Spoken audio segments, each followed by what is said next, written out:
So எல்லாருக்கும் வணக்கம். இன்னைக்கான வீடியோவில் இந்த வீடியோவில் நம்ம எதை பற்றி பேச போகிறேன் அப்படின்னா, எல்லாரும் ஒரு விஷயத்துக்காண்டி ரொம்ப ஸ்ட்ரகிள் பண்ணியிருப்பீங்க.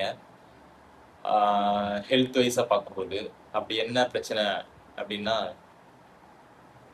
ஹவு டு கியூர் ஜிஆர்டி ஜிஆர்டின்னு சொல்லிட்டு இந்த ஒரு ப்ராப்ளம் இருக்குது. நீங்கள் எல்லாரும் ஃபேஸ் பண்ணியிருப்பீங்க. யங்ஸ்டராக இருந்தால் கண்டிப்பாக இந்த இந்த பிரச்சனை நீங்கள் ஃபேஸ் பண்ணிட்டு இருப்பீங்க.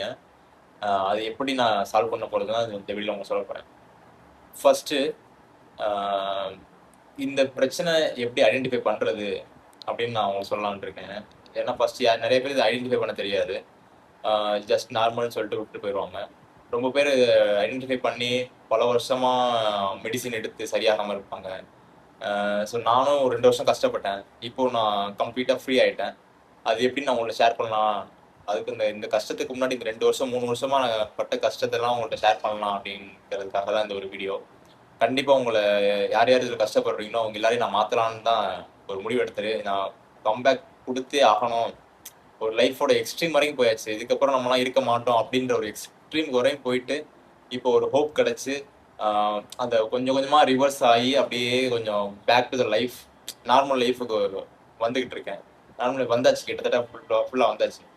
ஸோ என்ன மாதிரி யார் யார் கஷ்டப்படுறீங்க அப்படிங்கிறத கமெண்ட்ல சொல்லுங்க. நான் பர்சனலாகவே நான் உங்களுக்கு இதை நீங்கள் என்னென்ன பண்ணணும், எப்படி நேச்சுரல் வேல சரி பண்ணுறது இந்த பிரச்சனையை அப்படிங்கிறத நான் இந்த வீடியோவில் உங்களுக்கு சொல்லலான்னு இருக்கேன். யார் யார் பர்சனலாக நீங்கள் எனக்கு கமெண்ட் பண்ணாலும் நான் கைட் பண்ண ரெடியாக இருக்கேன். ஏன்னா இந்த ப்ராப்ளம் தெரியும், எவ்வளோ கஷ்டம் அப்படிங்கிறது தெரியும். இப்போ ஒன்ஸ் வந்துருச்சுன்னா மறுபடியும் கொஞ்ச நாள் அப்புறம் நீங்கள் மெடிக்கேஷன் எடுப்பீங்க. என்னென்ன மெடிக்கேஷன் கொடுப்பாங்கன்னு எனக்கும் தெரியும்.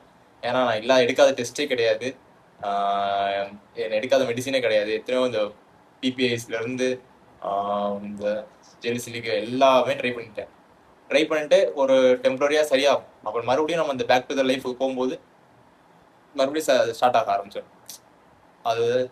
அதுதான் ரொம்ப கஷ்டமானது.